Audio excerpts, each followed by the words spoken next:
1290 is proud to bring you all of the football insights from our Arizona Insiders. Our Arizona Insiders are brought to you by Modelo, brewed for full-time Cats fans. Modelo, an official corporate sponsor of Arizona Athletics. Breaking down Arizona Wildcats football, U of A with a 23-17 win over Kansas State to move to 3-0 on the season. First time in 10 years that the Wildcats have been in this position. 2015, that fourth game they lost, however, at home to UCLA, and that was the game in which I knew Solomon got knocked out trying to slide, and things kind of went downhill from there for sure. But let's hope that that does not happen in this 2025 season. Number 2 for Brent Brennan.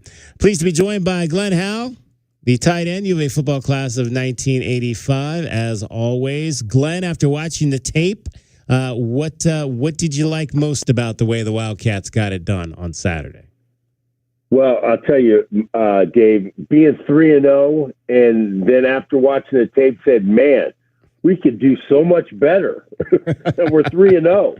You know, I just really think that we could play better. We had too many drops. I think 2 drops we had on pass completions should have been completions, you know, and I think we could block better up front, even though we had 234 yards up front on the ground. I think that's pretty doggone good. But still, we could get better. We could totally get better. Our defense is just, I think they're playing really, really well. I think they're playing with a lot of just aggressiveness and just being really ornery. And I like that. I really like the way that our defense is. They're playing very physical. They're just a good defense. They can get better also. Of protecting a running quarterback. We see a running quarterback. I think they did a pretty good job on Johnson. I think they did a good job on him. And I think we just got to get this next week, get healthy, make sure, like, you know, we get Trey Smith maybe back and get some guys back, you know, that are just bumped and bruised and relaxed, and then just get better inside the 20 also. That's where I feel that we need to really work on, is to get having better play selection inside the 20. Well, and that's where a lot, I think we're seeing, if you went back and I think you counted up all the penalties, I think probably at least I would bet 60+% of the penalties are coming in the red zone. So that is definitely a place where you don't want to be committing those styles of fouls. In terms of, and obviously it's been a little bit of a struggle for Rhino Tota in these first 2 games, but again, like we said on Monday, better to be struggling in wins than struggling in losses as he makes his way back. But are you seeing anything technique wise with him that maybe he's maybe just not doesn't have his quickness back that's allowing him to get beat on some of those outside rushes, and he's having to kind of hook some of those guys? I just think that he just hasn't played enough. That's what I think. That's what I think it is. Because the one on the goal line, the first drive, all he did was just smother the guy. Yeah, and they called pass it, holding on it. I think he's going to get better. I believe Rhino's going to get better. So if this next week, you really got to work on his technique, get his confidence back, and make sure that I just hope I can say this to Rhino, is that you know you're good. We all know you're good. Just play good. You know, I mean, that's the way he can do it. He knows he can do it, and I think he will. The guy on the line that stood out the most to me in this game, Glenn, was Chuba Ma'ai.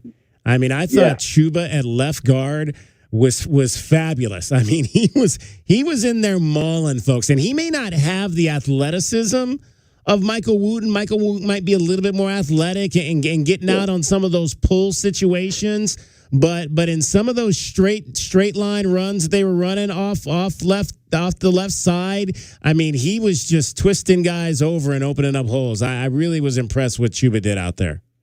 I think Chuba is just like Wendell Moe. I mean, he's almost like Wendell Moe. Yeah. I mean, the same build. Well, everything. Wendell was taller. Wendell Wendell was a little taller. Wendell was a little taller, but he was just about the same width. Okay, but he just was playing aggressive offensive line play, and you can't beat that. You just can't beat that. We're chatting with Glenn Howell. He's our Arizona insider, and it is brought to you by Modelo. Modelo is brewed for full-time Cats fans. Modelo, an official corporate partner of Arizona Athletics. The passing game, Glenn, and, they came out. I really liked, I call it the opening script. I thought they came out, they were going fast on that first drive. Noah was able to get the ball out of his hands quickly. And I think the one thing that's standing out is just his ability right now to spread it around to a lot of different guys. I mean, you saw Javen had the big game a couple of weeks ago, still had 5 catches. You mentioned could have maybe had 7 if he hadn't dropped a couple in that ball game, but still had 5 catches. Chris Hunter got back and got his feet wet a little bit with 3 catches. Sam Olsen had a couple of catches. Ishmael out of the backfield had that one big screen that went for 27 yards. Brandon Phelps maybe didn't get in as much. Luke Weissong had a nice slant catch on the one drive going down towards the closed end of the stadium. So he's spreading, and then Spivey had the big catch where he got leveled and was able to hang on. So and it's kind of what we thought we might see without Noah, without Tetro McMillan in there, is Noah being able to spread the ball around to a lot of different guys. Yeah, and that's what's difficult for a defense to defend us. Is that they just can't concentrate on 1 or 2 guys. We got all kinds of guys that are going to be coming in and are going to be in play. They're going to be able to catch the ball. You talk about Olsen getting a grab, and then we haven't even seen our other tight ends get in there and get some balls. So I think we have a good plan of spreading the ball around, and I like the way they're doing it. But we just got, like I come back to what we need to do inside the 20. Inside the 20, I think, is so crucial for us. We got to be a little bit more creative inside the 20, and then let's use our tight end a little bit more, I think, in the inside the 20. Yeah, well, I felt bad for Ken because the only target he got was the one where Javen or Nunu threw the interception, trying to get it to him on that reverse pass. But speaking of Nunu, to me, one of the most impressive passes I think I've ever seen Noah throw was that 4th and 3 down there in the red zone. And he just put that ball on a rope to Watley to get that to move the chains and get the first down there. Yeah, absolutely. And that's what I think when Noah is on and he can throw and he's sitting back there and he's got good vision of the field, he can throw. He's very accurate. So I think that's a good sign of seeing Noah getting used to it. And Noah looked comfortable in there. He looked really comfortable. So I'm really excited about what we can do next week, the next couple of weeks, when we go up to Ames, which I think that we have a good chance of trying to win that game. I thought it was kind of cool. I don't know if you saw the tweet, Glenn, that Todd McShay put out about Noah Fafita. When you've got a national guy like that who's obviously watching the ball game, a very highly respected evaluator of talent, and he calls you out for the solid play that you've got going on out there. I thought that's pretty cool for him to say what he said about Noah in that game. If you missed it, he said, Noah Fafita is one of my favorites in the country to watch. Friday night treat. He just slings. These receivers aren't helping much. Not the prettiest night, but confidence never dips. Noah just keeps ripping it. Yeah, that's great. That's a great evaluation. Because Noah, I think, like I said, he's comfortable. He's feeling comfortable. So when he's feeling comfortable, he's going to throw the ball accurately. He's not getting rushed. We got to get a little bit better on the tackles. The tackles got to play a little bit better. We get those guys playing. I think the guys inside are playing really well. but if we get our tackles to be playing a little bit better, we can have a very, very successful offense.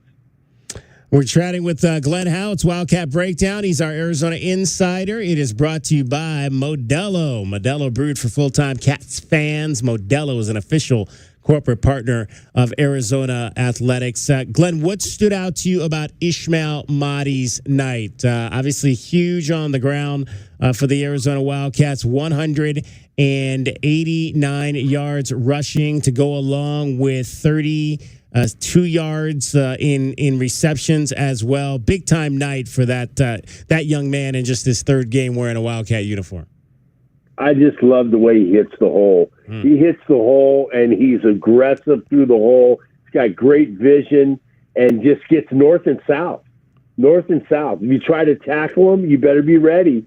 You know, he's going to be able to. He's going to run your butt over if you hit him. Don't try to hit him up high. I think he's just a great runner he runs angry, and that's what I like about him. All right, before we get to break, let's get the special teams in. We'll come back, talk about defense, and hand out our game balls. Obviously, an uneven night for the special teams. 3 missed field goals, although, again, Michael Salgado Medina did hit 2 crucial kicks in the third quarter, the 31-yarder and the 41-yarder. I honestly, if he could have made that last one, I think it's a very good night for him, because you'll have a gimme for him missing the 62-yarder, because not a lot of guys are going to make that. But we've seen now in 2 straight games, Glenn, some issues in the punt game, in terms of the punt return and guys not maybe spacing themselves right in giving Jeremiah Patterson enough space to make those catches. Yeah, I think that they on the punt returns, there's got to be some communication where you got to know where you got to know where you're at first when you're going back and you're blocking somebody, and where is the kick, and look where the kick is to understand that you're not going to get in the way of the returner. And then also, just the punt, the guy just missed the ball. He just missed it. Our punter just, Salgado, he just missed the ball. He just didn't have good hands there. He had like he had oil on his hand or something. he just totally it was like a grease ball, and that was the worst thing. But the kicker the punt returner has to have enough space. And I'm sure they're going to be doing that this week, is making sure. We used to have a thing called Peter, and then you would say Peter, and everybody would get out of the way, get out of the way. And you just got to have some calls on there to making sure that the guys understand, and people got to be aware of where the returner is. It is Wildcat Breakdown, chatting with Glenn Howell. We're going to talk more. We'll get into the defensive side of the ball, and for the third straight week, we'll hand out some game balls. Cricket is getting you home every 20 minutes on the 5s with your traffic and your weather. From the Auto Nation Honda and BMW of Tucson Traffic Center, this is Wildcats Radio 1290 traffic. Some backups and roadwork. Speedway Boulevard eastbound Speedway approaching Swan down to 1 lane. There's backups there as well. You could use Pima instead. Crashes reported Alvernon near 4. Wildcats Radio 1290. Wildcat Breakdown, joined by Glenn Howell, U of A tight end, class of 1985. U of A in the bye week at 3-0 after a 23-17 win over the Kansas State Wildcats, a game in which the U of A Wildcat defense held Kansas State under 200 yards of offense. And Glenn, Brennan came out this week and said, anytime you hold anybody under 200 yards in today's modern college football, that is a really, really good day. And what we're seeing with this defense is, and I've said before that I think this first 3 games has been an absolute microcosm of fall camp, and what we saw with the offense kind of struggling a little bit in the pass game at times, running the ball effectively, and the defense just putting all kinds of pressure and not allowing quarterbacks to make plays against them. And I think that's what we've seen from this defensive backfield and these linebackers and the variety of blitzes that Danny Gonzalez is throwing at these teams. It almost looks like they're confused out there. I was shocked at times, especially that one, I think it was a fourth down play where they had Avery Johnson just scrambling all around, and he had to basically throw it away on the sideline in the first half. I mean, it's almost like these guys have no idea what's coming at them at times. Yeah, I just really like that the defense is playing like they know what they're doing. Okay, that's communication from the coaches. All the coaches on the defensive side of the ball are communicating well with the players because they don't look like they're in the wrong place at the wrong time. They look like they understand the concept of the call, and what is really important, I think, that with Ricky Hundley, when I was talking to Ricky Hundley before the game, is that you take the picture and you're going to see where the ball carrier is. There's about 4 or 5 hats in that picture. And that's what's great. They're all rallying to the ball, and that's what they need to have.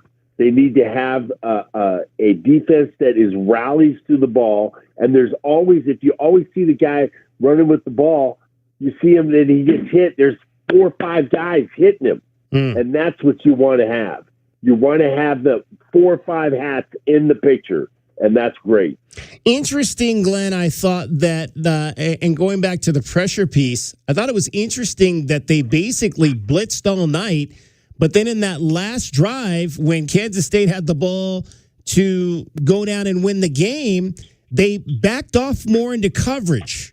And we're only sending 3 guys. I think maybe there might have been one play where they sent 4 guys, but they weren't blitzing 6, 7, 8 like we saw even the possession before where they got them off the field on 4th down. So I thought that was interesting. Why do you think they maybe backed off and got a little bit more cover side heavy on that last drive? Because I thought that they knew that their front guys could get the pressure. And our guys that are our DBs and our linebackers were able to cover the guys. There was nobody that was going to run loose. So they felt pretty comfortable with their coverages and how they were doing it, and they were communicating well, and they understood where they needed to be. And I think that's why Danny just said, hey, we'll rush those guys, put pressure on them with the guys up front, which they're doing. They were beating those guys all day long. So let's just do that. And then we can maybe have them throw a ball. We can get an interception. I think that's where I think that we're getting more comfortable with the guys that are understanding the concept of the call. You've got to understand the concept of a call. We're chatting with Glenn Howell. It is Wildcat Breakdown. He is our Arizona insider. Today it's brought to you by Modelo. Modelo is brewed for full-time Cats fans. Modelo is an official corporate partner of Arizona Athletics. Glenn, in terms of this defense and what we're going to maybe see moving forward, obviously you loved the fact we haven't seen a lot of Traden Stukes, but how about him? I mean, again, you look at that young man. I mean, he goes all the way back. I still say the first time I really saw Traden Stukes and said, who is this kid? He looks like he might be able to play a little. And that was the night that they got blown out 70-7 by ASU all the way back in 2020. And here we are 5 years later, coming off a knee injury. But how cool was it to see him come back and get that early sack to establish, hey, I'm still here. And they put out the video of kind of the hype video from the game, and he's one of the main ones in there, getting the team fired up. And we always see that in the NFL Films video. Who's that guy on every team that's the guy that gives the speeches before the games and gets the guys fired up? But that's Traden Stukes on this team, and that's not surprising that it's Traden Stukes on this team. Yeah, Traden Stukes, leadership. That's what I call it. That's what he is. It's all about his leadership. I think that, and then he leads not only but with his mouth, he leads with his action. He leads the way he plays. He's a physical guy, and that's what the tone of our defense is. You can tell. I'm watching the game, and you're seeing that these guys are running around. They're just just blasting people. And that's the kind of the old defense that in the 80s and in the 90s and the Desert Storm and then our defense in the 80s. Those guys used to run around and put hat on people. And that's what we're doing now. And I think that's what Danny Gonzalez is bringing, that energy, and the guys are just taking it. All right, game balls for a third straight week. Game balls. I'm handing mine out on the offense. Obviously, Ishmael Mahdi, awesome game running the football. I thought his best play was actually the dump down screen where he just looked like he was shot out of a cannon to get 32 yards on that on a crucial third. I think it was a 3rd and 15, and he got 22 yards to move the chains there. So Ishmael Mahdi, and I'm going to go with Chuba Maiai because of all the guys on the line. I thought he, to me, was the guy that stood out on a lot of those run plays as being a guy that made key blocks there. So I'm going with Chuba and Ishmael on offense. Who do you got on offense? I got the three guys up front on offense, and I got Ishmael. I got him as the game ball. The three guys, the center, the guard, and the two guards, I think did a great job. DeCabra's been playing well. He's never played center before. He's doing a good job. And they're just getting better and better every game, that the front three. Now, if we can just get that virus over to the tackle position, that'd be great. So don't catch the virus. So Mahdi, DeCambra, Maya, and Deuced on defense. Yeah. On defense, I'm going with Gavin Hunter. I just think Gavin he's been the hat layer. He's laid hat. He's made aggressive tackles in space. He's been able to cover guys as well. To me, he's been one of the more of the impressive defensive backs that we really weren't maybe a whole lot familiar with because he hadn't played much. He gets my defensive game ball. Who are you giving yours to on defense? On defense, I looked at Genesis. I watched him. Genesis, even though he did have the most tackles, he had 8 total tackles, but he's just a presence out there, man. Yeah. I mean, he's just a guy that is just another leader. So we got some guys in that back four that are just leaders, that are just going by example and just playing really, really well. And my guy's going to be Genesis Smith. All right, game ball. There we go. Special teams. I got to give it to Ian Wagner again. He kicked 6 balls out of the end zone, and that was really the only highlight of an uneven special teams performance in that game. So Ian Wagner gets his second straight game ball from me. Yeah, he has to get that, man, because they ain't giving it to anybody else. His brother's putting it in the end zone. I mean, you got to be able to catch the ball. That's your first thing that you got to do is catch the ball. Yeah, catch the ball. And then it's just you have to be able to do that. And I just think that Wagner's just kicking the ball out of the end zone is just really nice. All right, Glenn, enjoy the week off. We'll talk to you next Saturday from before Iowa State and Arizona. All right, bear down. Glenn Howell. Nobody brings you the inside scoop on your Arizona Wildcats like we do. Today's Arizona Insiders are brought to you by Modelo, brewed for full-time Cats fans. Modelo, an official corporate sponsor of Arizona Athletics.